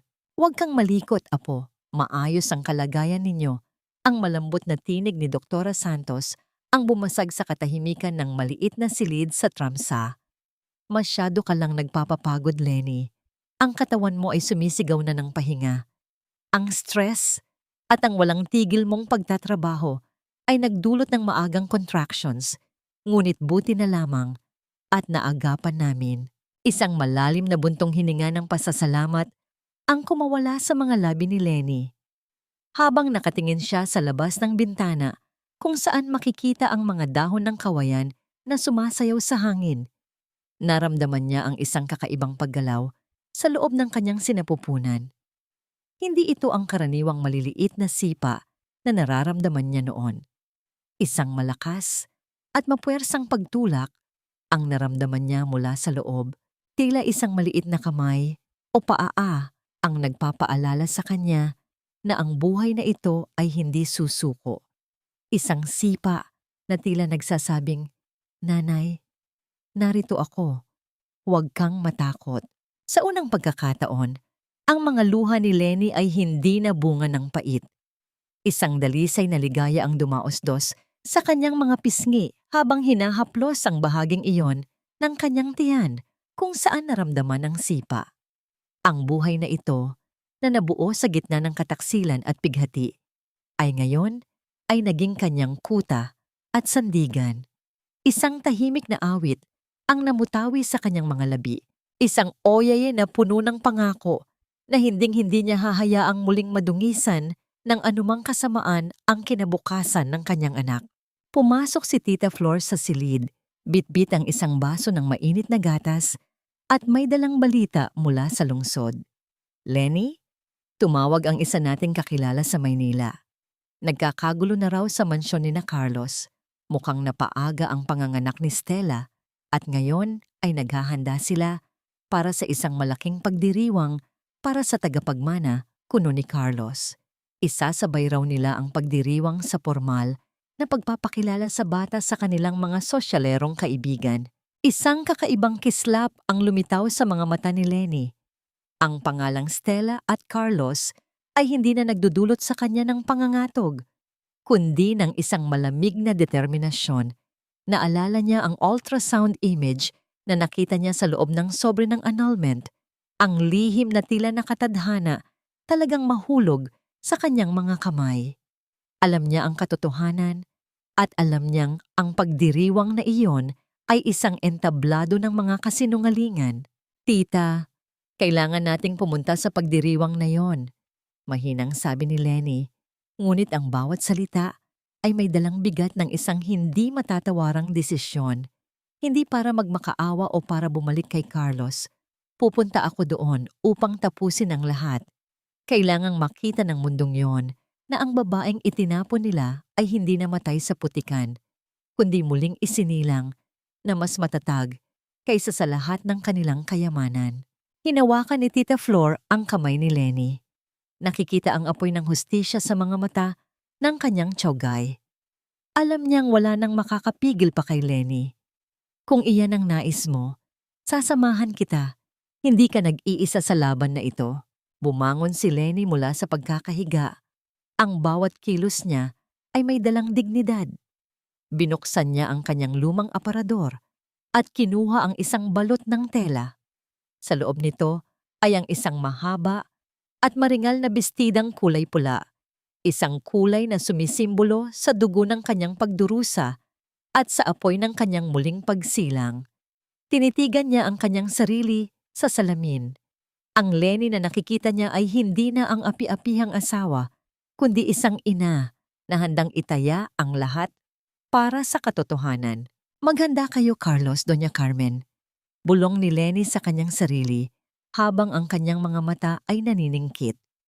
Dahil sa gabing iyon, ang katotohanan ang magiging huling bisita na hindi ninyo inaasahang darating. Ang kislap ng mga kristal na chandelier sa loob ng marangyang ballroom ng hotel ay tila mga bituing nagnanais na bulagin ang sinumang tumitingin. Ang halimuyak ng mga mamahaling bulaklak at ang amoy ng imported na alak ay humahalo sa hanging puno ng pagkukunwari at plastik na ngiting ipinapakita ng mga panauhin. Narito ang lahat ng mga kilalang personalidad sa lipunan. Suot ang kanilang pinakamagarang damit upang saksihan ang binyag at pagpapakilala sa bagong tagapagmana ng mga manalo. Sa gitna ng entablado, nakatayo si Stella, suot ang isang kumikinang na bestidang tila ginto. Ang kanyang buhok ay maayos na pagkakaayos at ang kanyang mga alahas ay tila sumisigaw ng karangyaan. Hawak niya ang isang sanggol na nakabalot sa pinakamahal na sutla, ngunit ang bata ay hindi tumitigil sa pag-iyak. Sa halip na patahanin ito ng may pagmamahal, ang mukha ni Stella ay bakas ang pagkairita. Sa tuwing lilingon ng mga bisita, pinipilit niyang ngumiti. Ngunit sa sandaling mawala ang tingin ng mga ito, lihim niyang kinukurot ang maliit na hita ng sanggol upang tumahimik ito. Ayusin ninyo ang pagsaserve. Bakit ang tagal ng champagne? Ang pabulong na singhal ni Stella sa isang batang serbidora na aksidenteng nadagi ang kanyang laylayan. Ang kanyang mga mata ay nanlilisik, puno ng puot, na tila ba ang lahat ng nasa paligid niya ay mga alipin na maaari niyang apak-apakan. Kapag may tumapon sa damit ko, sisiguraduhin kong wala ka ng trabahong babalikan bukas. Sa kabilang dako ng ballroom, nakasandal si Carlos sa bar. May hawak na baso ng whiskey. Sa kabila ng musika at tawanan, tila may isang malaking butas sa kanyang dibdib na hindi kayang punan ng kahit anong dami ng pera. Ilang beses siyang tinanong ng kanyang mga kaibigan kung nasaan si Lenny, ang asawang laging nasa tabi niya noon sa bawat okasyon, kahit noong wala pa siyang pangalan. Ang bawat tanong ay tila isang sampal sa kanyang konsensya. Napatingin siya kay Stella na ngayon ay abala. Sa pagkuha ng mga litrato, mas inuuna pa ang anggulo ng kanyang mukha kaysa sa kalagayan ng sanggol na tila nahihirapan na sa ingay. Lumapit si Doña Carmen sa gitna. Bit-bit ang isang mikropono. Ang kanyang tindig ay puno ng kapalaluan. Ang kanyang mga mata ay tila naghahanap ng sino mang maglalakas loob na kumuha ng kanyang atensyon. Mga kaibigan, isang karangalan ang ipakilala sa inyo ang bagong dugo ng aming pamilya. Ang kanyang boses ay umaling-awngaw sa buong ballroom puno ng pagmamalaki. Salamat sa Diyos at tinanggal niya ang mga anino sa aming buhay at pinalitan ito ng isang tunay na biyaya. Ngayon, malaya na ang aking anak mula sa mga taong walang pakinabang at narito na ang tunay na simula ng aming imperyo. Ang bawat salita ni Doña Carmen ay puno ng pasaring laban kay Lenny. Tila ba ang nakaraan ay isang malaking pagkakamali na dapat nang ibaon sa limot. Nagpalakpakan ang mga tao, sumasabay sa agos ng kapangyarihan at yaman. Si Stella ay tila isang reyna na nakaupo sa kanyang trono. Tinatamasa ang bawat papuri na inakala niyang sa kanya na habang buhay. Ang kanilang mga tawa ay tila isang nakabibinging musika ng tagumpay na binuo sa ibabaw ng luha at dugo ng isang inang kanilang itinakwil. Ngunit sa gitna ng kanilang labis na kagalakan, may isang pares ng mga mata na nananatiling nagmamasid sa dilim. Isang lalaking nakasuot ng simpleng itim na Amerikana ang nakatayo sa dulo ng pasilyo. Hawak ang isang kayumangging sobre. Ang kanyang presensya ay hindi pansin ng karamihan, ngunit ang bawat hakbang niya ay may dalang bigat na tila isang dahan-dahang pagtibok ng orasan na malapit ng tumunog. Ang bawat segundo ng kanilang pagyayabang ay tila isang hiniram na sandali lamang. Sa labas ng hotel, ang langit ay nagsisimula ng magdilim at ang hanging umiihip ay may dalang babala ng isang paparating na bagyo. Ang bawat tawanan sa loob ng ballroom ay tila naging isang malabong alingaw-ngaw na lamang nang ang mga pintuan ng sulyap ay marahas na bumukas hindi dahil sa hangin, kundi dahil sa pagdating ng isang taong hindi nila kailanman inasahang maglalakas loob na tumapak muli sa kanilang mundo. Ang bawat panauhin ay napahinto. Ang musika ay tila naputol sa gitna ng isang nota. Ang katahimikan ay naging napakabigat, sapat na upang marinig ang bawat mabilis na paghinga ni na Carlos at Doña Carmen habang nakatingin sa bungad ng ballroom. Ang mga pintuan ng ballroom ay dahan-dahang bumukas at kasabay nito ay ang pagpasok ng isang hanging tila may dalang kakaibang lamig na nagpatigil sa bawat usapan. Sa gitna ng liwanag, tumayo ang isang babaeng tila hindi kailanman naging bahagi ng nakaraan ni na Carlos. Si Lenny ay suot ang isang maringal na bestidang kulay pula na gawa sa makintab na lua. Ang kulay nito ay tila isang nagniningas na apoy sa gitna ng silid na puno ng mga taong nakasuot ng mapuputlang kulay. Ang kanyang buhok ay maayos na nakalaylay sa kanyang balikat at ang kanyang mukha ay nagniningning sa isang uri ng ganda na hindi nanggagaling sa makeup, kundi sa isang pusong malaya at matatag. Ngunit ang pinakanaging sanhi ng pagkagulantang ng lahat ay ang kapansin-pansing pagumbok ng kanyang sinapupunan. Sa ilalim ng kanyang pulang damit, kitang-kita ang kanyang tiyan na nasa 8 buwan na ng pagbubuntis. Isang tunay at buhay na himala na kanyang itinatago mula sa mundong nanakit sa kanya. Ang basong kristal na hawak ni Carlos ay dahan-dahang nadulas mula sa kanyang nanginginig na kamay. Tumama ito sa matigas na sahig at nagkabira-biraw ang mga piraso nito na tila mga kristal na luha na kumalat sa paanan ng mga bisita. Hindi makapagsalita si Carlos. Ang kanyang mga mata ay nakapako kay Lenny, pagkatapos ay sa tiyan nito, at muli sa mukha ng babaeng 7 taon niyang minaltrato. Ang kanyang puso ay tumitibok ng mabilis, puno ng pagkalito, panghihinayang, at isang matinding inggit na tila nanunuot sa kanyang buto. "Lenny!" Ang tanging salitang lumabas sa bibig ni Carlos, isang mahina at basag na bulong na halos hindi marinig sa gitna ng nakabibinging katahimikan. Anong ginagawa ng basurang ito rito? Ang biglang pagsigaw ni Stella. Ang kanyang boses ay matinis at puno ng takot na pilit itinatago ng galit. Humakbang siya ng pasulong, mahigpit na hawak ang sanggol na tila ginagamit itong kalasag. "Who invited you? Guard! Bakit ninyo pinapasok ang babaeng ito? She's just a stalker. Isang baliw na hindi matanggap na pinalitan na siya." Hindi natinag si Lenny. Dahan-dahan siyang naglakad sa gitna ng pasilyo. Ang bawat hakbang niya ay may dalang dignidad na tila isang reynang naglalakad sa sarili niyang palasyo. Ang bawat mata ng mga bisita ay nakasunod sa kanya, puno ng paghanga at bulong-bulungan tungkol sa kanyang kalagayan. Nang makarating siya sa tapat ng entablado, tiningnan niya si Doña Carmen na ngayon ay namumutla at tila hindi makahinga sa gulat. Hindi ako narito bilang isang stalker, Stella. Ang malamig at matatag na tinig ni Lenny ang pumailan lang sa buong ballroom. Ang bawat salita niya ay tila isang dahan-dahang pagpalo ng kampana. Narito ako upang ibalik ang isang bagay na matagal na ninyong hinihintay.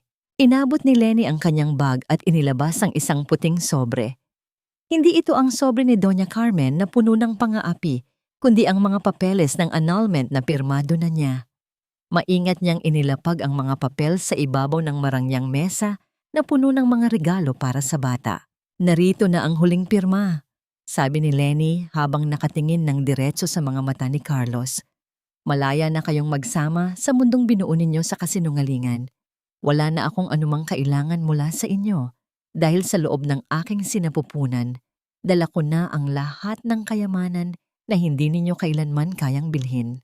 Dahan-dahang hinaplos ni Lenny ang kanyang tiyan, isang pagkilos na puno ng pagmamahal at proteksyon na naging sanhi upang mapasinghap ang mga kababaihan sa paligid. Ang pag-ibig sa kanyang mga mata para sa kanyang anak ay isang sampal sa kawalan ng pag-aalaga ni Stella sa hawak nitong sanggol. Lenny, anak ko ba yan? Ang nauutal na tanong ni Carlos. Ang kanyang mga kamay ay nanginginig habang sinusubukang lumapit kay Lenny. Bago pa man makasagot si Lenny, isang lalaking nakasuot ng itim na Amerikana ang dahan-dahang lumapit mula sa likuran ni Stella. Ito ang misteryosong lalaking kanina pa nagmamasid. Ngumiti siya ng makahulugan kay Stella, isang ngiting nagpalamig sa dugo ng babae. Huwag mong hawakan ang anak ko, Carlos. Ang mahinahong sagot ni Lenny, na tila hindi man lang natinag sa presensya ng dating asawa. Dahil ang batang ito ay hindi kailanman magkakaroon ng ama na marunong lamang pumatay ng dangal ng iba. Sa sandaling iyon, ang lalaking naka-Amerikana ay humakbang sa harap ni Stella at kinuha ang mikropono mula sa nanginginig na kamay ni Doña Carmen. Tumingin siya sa buong madla. Ang kanyang mukha ay puno ng isang uri ng tagumpay na malapit ng sumabog. Pasensya na sa abala, sabi ng lalaki. Ang kanyang boses ay malakas at mapang-uyam. Ngunit bago ninyo batiin ang bagong tagapagmana ng mga manalo, baka gusto ninyong makita ang isang maliit na dokumentong hindi sinasadyang nahanap ko sa gamit ni Stella. Itinaas niya ang isang kayumangging sobre at sa mukha ni Stella ay rumehistro ang isang matinding takot. Ang uri ng takot ng isang hayop na wala nang matatakbuhan. Ang bawat segundo ng katahimikan sa loob ng ballroom ay tila isang dahan-dahang paghigpit ng lubid sa leeg ni Stella. Ang lalaking nakasuot ng itim na Amerikana ay hindi nagmamadali. Dahan-dahan niyang binuksan ang kayumangging sobre, ang tunog ng papel na kumakaluskos sa gitna ng katahimikan ay tila isang nakatutulig na ingay sa pandinig ng mga manalo. Inilabas niya ang ilang pahina ng dokumento na may opisyal na tatak ng isang tanyag na ospital sa lungsod. Carlos, hindi mo na kailangang magbulag-bulagan. Ang tinig ng lalaki ay puno ng pangungutya habang iniaabot ang dokumento kay Carlos. Masyado kang naging kampante sa mga pangako ng babaeng ito. Akala mo ba ay ikaw lang ang lalaki sa buhay niya? Nakalimutan mo yata na bago kanya nakilala, ako ang mundong inikutan niya. At hanggang ngayon, ako pa rin ang tanging lalaking nagmamay-ari sa kanya. Nanginginig ang mga kamay ni Carlos nang tanggapin niya ang mga papel. Ang kanyang mga mata ay mabilis na naglakbay sa bawat linya ng report hanggang sa huminto ang kanyang paningin sa pinakaibaba. Doon, sa ilalim ng resulta ng DNA paternity test, ay nakasulat ang mga salitang dumurog sa huli niyang natitirang dangal. Probability of paternity, 0%. Ang sanggol na hawak ni Stella, ang batang ipinagmamalaki niya bilang kanyang tagapagmana, ay hindi niya kadugo. Isang nakabibinging singhap ang nagmula sa mga panauhin. Ang mga bulong-bulungan na kanina ay mahina lamang ay naging isang malakas na ugong ng panghuhusga. Ang mga mukha ni na Carlos at Doña Carmen ay tila nawalan ng lahat ng kulay, naging kasing puti ng mga telang nakatakip sa mga mesa. Carlos, let me explain. Hindi totoo yan. Pineke lang niya ang dokumentong yan dahil gusto niya tayong sirain. Ang desperadong sigaw ni Stella. Sinubukan niyang lumapit kay Carlos, ngunit ang bigat ng sanggol sa kanyang bisig ay naging sanhi upang matisod siya. Ang bata ay muling umiyak ng malakas. Isang tunog na tila nanunumbat sa lahat ng kasinungalingang nakapaligid dito. I did this for us, Carlos. Alam mo kung gaano ko gustong magkaroon tayo ng anak. Para sa atin? O para sa pera ko? Ang boses ni Carlos ay naging malalim at puno ng poot. Tumingin siya kay Stella nang may matinding pagkadiri, ang uri ng tingin na ibinibigay sa isang dumi na dumikit sa sapatos. Ginamit mo ang bata para makuha ang lahat ng gusto mo. Ginamit mo ako. At ikaw, Mami, lumingon si Carlos kay Doña Carmen. Ito ba ang sinasabi mong tunay na biyaya? Ito ba ang ipinalit ninyo kay Lenny? Hindi nakapagsalita si Doña Carmen. Ang kanyang mga labi ay nanginginig at ang kanyang mga kamay ay mahigpit na nakakapit sa kanyang dibdib. Ang lahat ng kanyang pagyayabang, ang lahat ng kanyang pang-aalipusta kay Lenny ay bumalik sa kanya na tila isang malakas na sampal ng tadhana. Ang kanyang tagapagmana ay isang malaking kasinungalingan at ang babaeng kanyang itinaboy ay siyang tunay na nagdadala ng buhay na dapat sana ay sa kanila. Sa gitna ng kaguluhang ito, nanatiling nakatayo si Lenny sa gitna ng ballroom. Ang kanyang mukha ay walang bakas ng galit o katuwaan sa nangyayari. Pinanood niya ang bawat eksena ng may malalim na katahimikan, tila isang manonood ng isang trahedyang matagal na niyang alam ang wakas. Ang kanyang kamay ay nananatiling nakaprotekta sa kanyang tiyan. Ang kanyang milagrong nananatiling ligtas mula sa dumi ng mundong ito. Isang mapait na tawa ang kumawala sa mga labi ni Stella habang unti-unti siyang nawawalan ng katinuan. Oo, hindi mo anak ang batang ito, Carlos. Dahil alam mo ba kung bakit? Dahil matagal ko nang alam na ikaw ang may problema. Sinabi sa akin ng doktor mo noon na mahina ang iyong kakayahan, na malabo kang makabuo. Kaya kumuha ako ng paraan para hindi mo ako iwan, para hindi ako magaya sa basurang si Lenny. Ang bawat salita ni Stella ay tila isang kutsilyong humihiwa sa pagkalalaki ni Carlos sa harap ng lahat ng kanilang mga kakilala. Ang kahihiyan ay naging tila isang mainit na kumot na bumabalot sa kanya, dahilan upang hindi niya kayang tumingin sa kahit kanino. Dahan-dahan siyang napalingon kay Lenny at ang kanyang mga mata ay napako sa tiyan nito. Kung totoo ang sinabi ni Stella, kung gayon ang batang nasa loob ni Lenny ay isang tunay na himala, isang himalang pinili si Lenny sa kabila ng lahat ng sakit. Lenny, please. Ang pabulong na pagsamo ni Carlos habang dahan-dahang lumalapit sa kanyang asawa. Ang kanyang mga mata ay puno ng luha ng pagsisisi.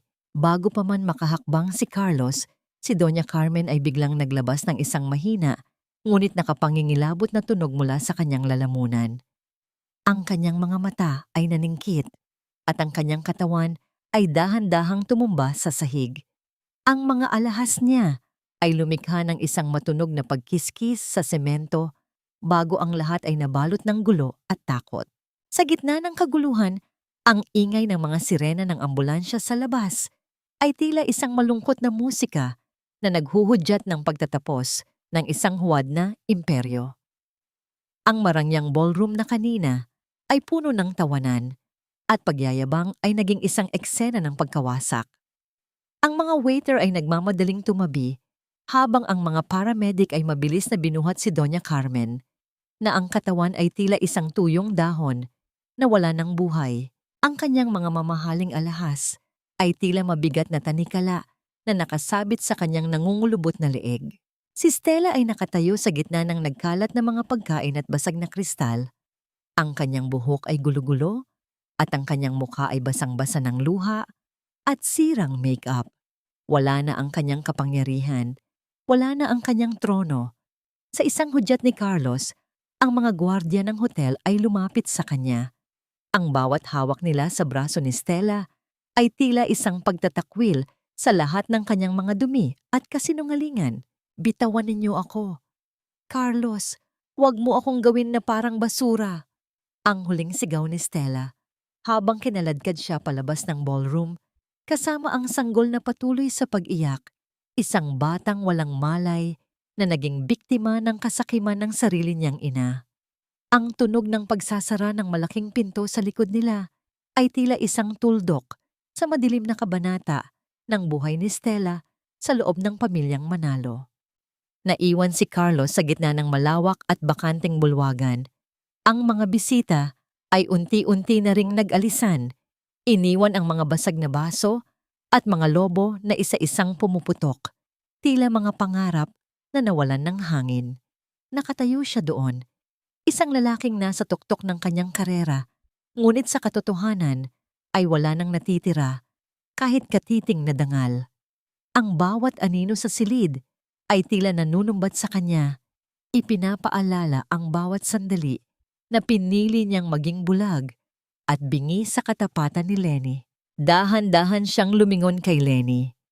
Ang kanyang mga mata ay nanunuyo, puno ng matinding pagod at pagsisisi na tila isang mabigat na pasanin na habambuhay na niyang dadalhin. Tiningnan niya ang tiyan ni Lenny, ang bahaging iyon ng kanyang asawa na dati niyang kinutya at tinawag na walang silbi. Ngayon, ang tiyan na iyon ang nagsisilbing tanging liwanag sa madilim na silid. Isang paalala ng lahat ng maaari sanang naging sa kanya kung naging tapat lamang siya. Lenny, nawala na ang lahat. Ang boses ni Carlos ay tila isang hangin na nagmumula sa isang madilim na kuweba, basag at walang buhay. Ang mommy, ang kumpanya, ang lahat ng inakala kong pamilya. Lahat ay gumuho. Ikaw na lang ang natitira, Lenny. Ang batang yan. Siya na lang ang pag-asa ko. Isang mapait na ngiti ang sumilay sa mga labi ni Lenny habang pinagmamasdan ang guho ng palasyo na minsang naging kulungan niya.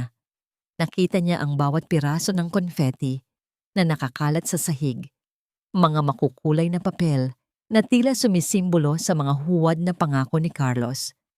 Wala siyang nararamdamang galit, wala ring katuwaan. Ang tanging naroon ay ang isang malalim na pagod para sa lalaking nasa harap niya, isang lalaking hindi marunong magpahalaga sa ginto. Hanggang sa ito ay naging alabok na lamang. Lumapit si Carlos ng pasuray-suray, ang kanyang mga kamay ay dahan-dahang itinaas. Tila nagnanais na maramdaman ng buhay sa loob ng sinapupunan ni Lenny.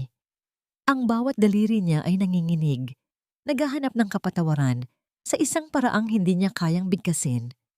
Patawarin mo ako, Lenny. Hayaan mong bumawi ako. Hayaan mong maging ama ako sa batang yan. Ang pabulong na pagsamo ni Carlos habang ang kanyang mga tuhod ay tila malapit ng bumigay. Ngunit ang hangin sa pagitan nila ay tila naging isang pader na yari sa bakal. Ang bawat hakbang ni Carlos ay tila isang pagtatangka na baguhin ang nakaraang hindi na kailanman maibabalik.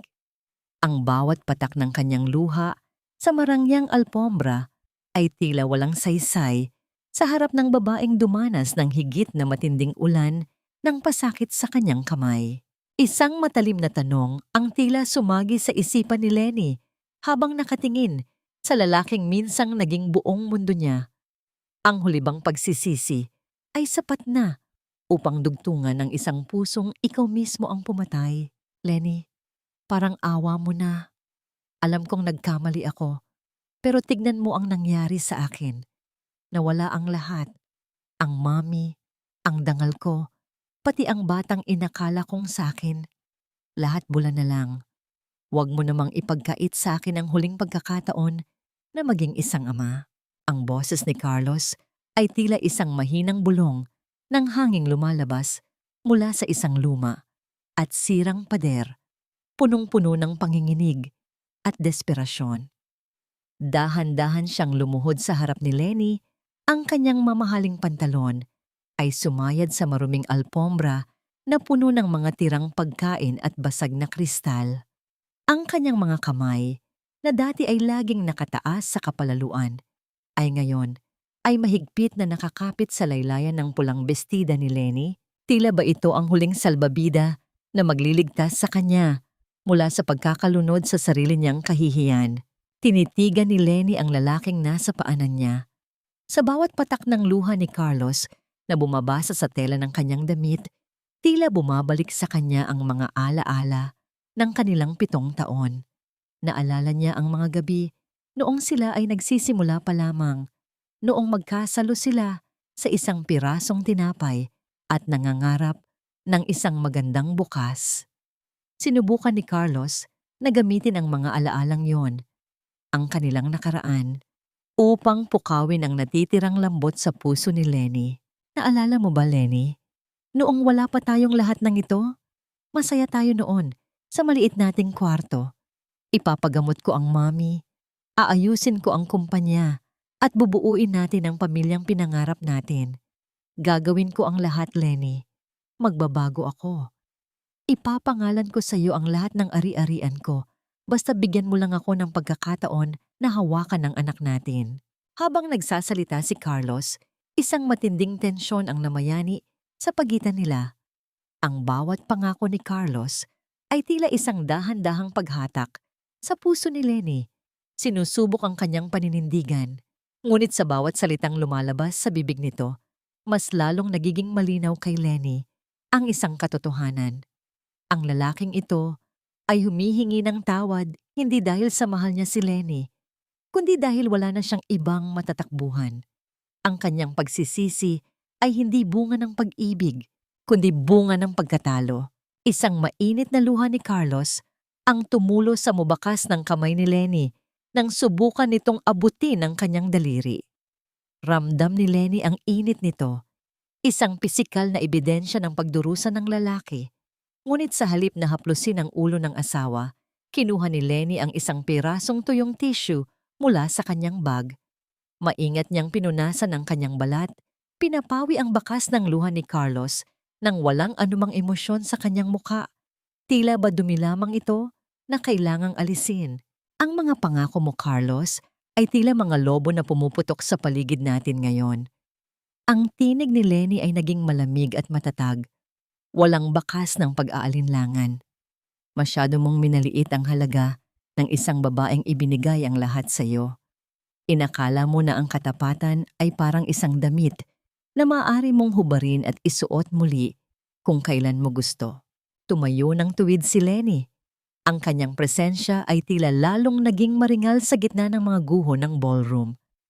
Inalis niya ang kanyang laylayan mula sa mahigpit na pagkakahawak ni Carlos, dahilan upang mawalan ng balanse ang lalaki at mapasubsob ng bahagya sa sahig. Ang bawat segundo ng katahimikan pagkatapos niyon ay tila isang dahan-dahang pagbilang sa huling hininga ng kanilang ugnayan. Cúi xuống nhìn Carlos lần cuối, Lenny không còn thấy một người chồng. Cô chỉ thấy một người lạ đang cầu xin lòng thương hại cho những tội lỗi không thể dung thử. Cô hít một hơi thật sâu, cảm nhận sinh linh bé nhỏ trong bụng vừa của mình như một lời nhắc nhở về tương lai phía trước. Lenny khẽ mỉm cười, một nụ cười nhạt nhưng chứa đựng sức mạnh của sự đoạn tuyệt tuyệt đối. Carlos, tignan mo ang paligid mo, bulong ni Lenny.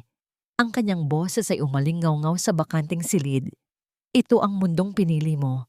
Ito ang abong itinanim mo. Kaya huwag kang magtaka kung wala kang aanihin, kundi ang pait ng iyong sariling kataksilan. Huminga ng malalim si Lenny. Ang kanyang mga mata ay naniningkit habang inihahanda ang huling hatol na magpapabago sa kanilang mga buhay habang buhay.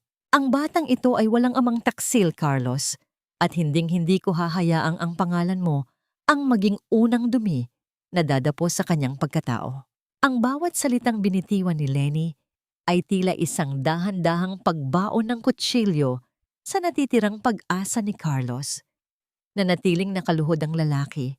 Ang kanyang mukha ay puno ng matinding hapis habang nakatitig sa matatag na anyo ng kanyang asawa. Sa bawat segundo ng katahimikan na namamagitan sa kanila, lalong nagiging malinaw ang malawak na bangin na naghihiwalay sa kanilang mga mundo. Isang bangin na binuo ni Carlos sa bawat kasinungalingan at pagtataksil na kanyang ginawa. Sinubukan ni Carlos na abutin ang kamay ni Lenny ng huling pagkakataon, ngunit bago pa man dumapo ang kanyang mga daliri sa balat ng babae, dahan-dahang umatras si Lenny. Ang bawat hakbang niya palayo ay tila isang pagputol sa huling hibla ng kanilang 7 taon. Ang kanyang pulang bestida ay tila isang nagniningas na apoy na nagbibigay ng liwanag sa madilim na sulok ng ballroom, habang si Carlos naman ay nananatiling anino na lamang sa gitna ng mga guho. Iniwan mo ako sa gitna ng ulan noong kailangan kita. Patuloy ni Lenny, ang kanyang boses ay naging payapa, ngunit may dalang bigat ng isang pinal na hatol. Nasaan ka noong nagdurugo ako sa malamig na sahig ng ospital? Nasaan ka noong kailangan ko ng balikat na maiiyakan dahil nawala ang panganay natin? Naroon ka sa kandungan ng iba, Carlos. Naroon ka. Ipinagpapalit ang 7 taon nating pagsasama para sa isang sandali ng kaligayahan. Napayuko si Carlos, ang kanyang mga balikat ay nanginginig sa matinding hagulgol na walang tunog. Wala siyang maisagot. Ang bawat salita ni Lenny ay isang katotohanang hindi niya kayang pasubalian. Ang bawat luhang pumapatak mula sa kanyang mga mata ay tila kulang pa upang hugasan ang lahat ng kasalanang kanyang nagawa. Ang mga papel na yan sa mesa ay ang huling ugnayan natin, sabi ni Lenny habang itinuturo ang mga dokumento ng annulment na pirmado na niya. Wala na akong hihilingin sa iyong pera o ari-arian. Ang kalayaan ko at ang buhay ng anak ko ang tanging kayamanan na dadalhin ko palayo sa lugar na ito. Mula sa sandaling ito, patay na ang Lenny na nakilala mo, at ang Lenny na nasa harap mo ngayon ay hindi na muling lilingon sa iyo. Dahan-dahang tumalikod si Lenny. Ang tunog ng kanyang bawat yabag sa matigas na sahig ay tila isang matatag na ritmo ng isang pusong muling nabuo. Hindi siya nagmamadali, hindi rin siya tumatakbo. Bawat hakbang ay puno ng dignidad at kapayapaan. Nang makarating siya sa malaking pinto ng ballroom, sandali siyang huminto, ngunit hindi lumingon. Huminga siya ng malalim, nilalanghap ang hanging hindi na amoy, pagkukunwari at lason. Sa labas ng hotel, ang madilim na gabi ay unti-unti nang naglalaho upang bigyang daan ang bukang liwayway. Ang lamig ng madaling araw ay humahalik sa kanyang mga pisngi, tila isang pagbati mula sa kalayaang matagal na niyang ipinagkait sa sarili. Itinaas ni Lenny ang kanyang mukha patungo sa langit, at doon, sa gitna ng unti-unting nagliliwanag na kapaligiran, nakita niya ang unang sinag ng araw. Hinaplos niya ang kanyang tiyan, at sa sandaling iyon, naramdaman niya ang isang malakas at masayang sipa mula sa loob. Isang mapayapang ngiti ang sumilay sa kanyang mga labi, isang ngiti na hindi na mabubura ng anumang bagyo. Sa kanyang harapan ay ang isang mahaba at malawak na kalsada patungo sa Laguna, patungo sa kanyang bagong tahanan, at patungo sa isang buhay na siya mismo ang susulat ng wakas. Ang tunog ng mga ibon na nagsisimulang umawit sa paligid ay tila isang uyayi na sumasabay sa kanyang bawat hakbang. Malayo na siya, malaya na siya. At sa bawat segundo na lumilipas, ang anino ni Carlos at ang pait ng nakaraan ay unti-unti nang nilalamon ng liwanag ng isang bagong simula. 3 taon na ang nakalilipas mula nang ang huling sinag ng pulang bestida ni Lenny ay nagbigay ng kulay sa madilim na pasilyo ng hotel sa Maynila. Ngayon, ang sikat ng araw sa lalawigan ng Laguna ay tila mas banayad at mas maliwanag. Humahalik sa mga dahon ng kawayan at sa kulay ubing mga bulaklak sa harap ng isang malaking tindahan. Sa itaas ng pintuan, isang arko na yari sa kahoy ang may nakaukit na pangalang Pagsikat ng Araw. Ang panaderya at kainang naging simbolo ng muling pagkabuhay ni Lenny. Ang halimuyak ng bagong hango na ensaymada at ang bango ng sariwang kape ay pumapailan lang sa hangin. Tila isang mainit na yakap sa bawat taong pumapasok. Sa loob, makikita si Lenny na abala sa pag-aayos ng mga dekorasyon. Hindi na siya ang babaeng maputla at laging nakayuko sa takot. Ang kanyang bawat kilos ay may dalang tiwala sa sarili.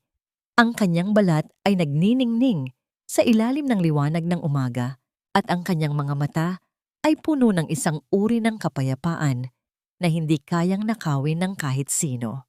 Mommy! Mommy, look! I drew a sun for your shop. Isang maliit na batang babae na may malalaki at nagniningning na mga mata ang mabilis na tumatakbo patungo kay Lenny. Siya si Leah, ang 3 taong gulang na himala na naging dahilan ng bawat pagsisikap ni Lenny. Sa bawat tawa ng bata, tila naririnig ni Lenny ang lahat ng sagot sa kanyang mga dalangin noong gabi ng kanyang pagdurusa. Binuhat ni Lenny ang anak at mahigpit itong niyakap. Ang bawat hininga ng bata sa kanyang leeg ay tila isang gamot na tuluyan nang naghilom sa lahat ng sugat ng kanyang nakaraan. Minsan, ang balita mula sa Maynila ay dumarating pa rin sa pamamagitan ng mga lumang kakilala.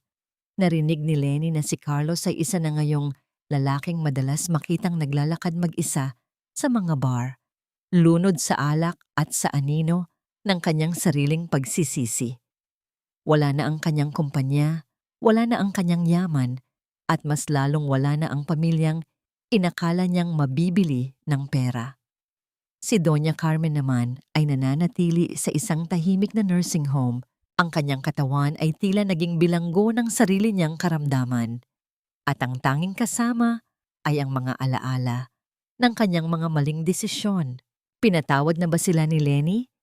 Sa bawat gabi na tinitingnan niya ang mapayapang mukha ni Leah habang natutulog, alam ni Lenny ang sagot. Hindi niya pinili ang magtanim ng puot dahil ang puot ay isang uri rin ng pagkakagapos. Pinili niyang palayain ang kanyang sarili mula sa galit. Hindi siya bumalik, hindi siya muling nagtiwala, ngunit hinayaan niyang ang panahon ang maging hukom sa lahat. Ang kanyang kapayapaan ay nanggagaling sa katotohanang hindi na sila bahagi ng kanyang mundo. Ang anino nila ay tuluyan ng nilamon ng liwanag na siya mismo ang lumikha. Ang aral na iniwan ng kanyang paglalakbay ay tila isang lihim na bulong sa hangin. Ang halaga ng isang babae ay hindi nasusukat sa kanyang pagtitiis sa isang maling relasyon, kundi sa kanyang tapang na bumitaw at muling bumuo ng sarili mula sa mga basag na piraso. Ang bawat pagtatapos ay isa palang pagkakataon para sa isang mas magandang simula, basta't marunong kang maniwala sa sarili mong lakas. Habang palubog ang araw, dahan-dahang isinara ni Lenny ang pintuan ng kanyang tindahan. Hawak niya ang maliit na kamay ni Leah habang sila ay naglalakad pa uwi sa kanilang tahanan sa ilalim ng makulay na langit. Ang tunog ng kanilang mga yabag sa tuyong dahon at ang masayang kwentuhan ng mag-ina ay tila isang oyayin ng tagumpay. Wala nang takot, wala nang luha. Tanging ang pag-asa ng isang bukas na puno ng pagmamahal at tunay na kalayaan.